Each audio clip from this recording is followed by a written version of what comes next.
Moko kuom MCAs okwedo wach manogol kod seneta ma Kisumu Tom Ojienda ni nomigi omenda maromo Sh100,000 moro ka moro materogo oganda e romo mar ODM manotimore alap ma Kirembe, Kisumu.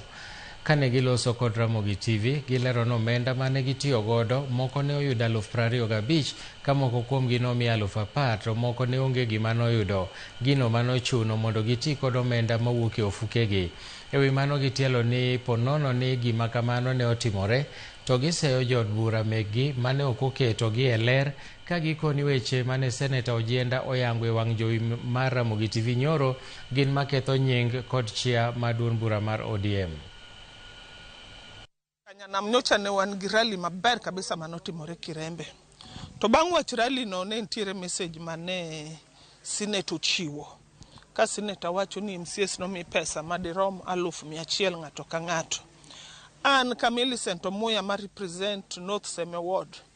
Adwa wache nyimo oganda kar kama ler ni an pesa manomiya onge. To kapo ni ntiere ng'ama nomiya 100,000 no, to mondo wuogre ayanga mondo wach ni nomiya.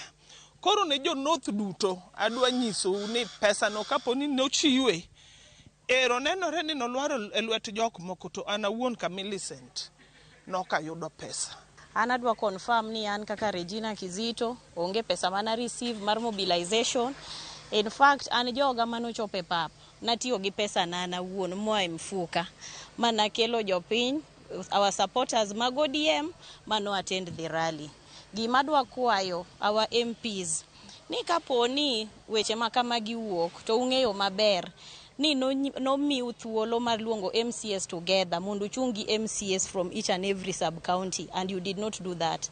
That is wrong, and you are painting the name of our party badly. Aparo ni ODM MPs onego bedni nyiso wadier of what happened and what transpired. Wate wanjo ODM. Sama gima chal kama timre, they should involve us. Mondo wang'e kik moko mawuok chien gi.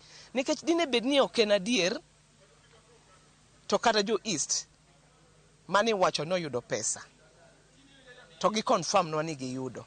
Koro mane malitnwa biro makanye mabetnwa ni kara we others are lesser members than others. Koro mane gima ne aneno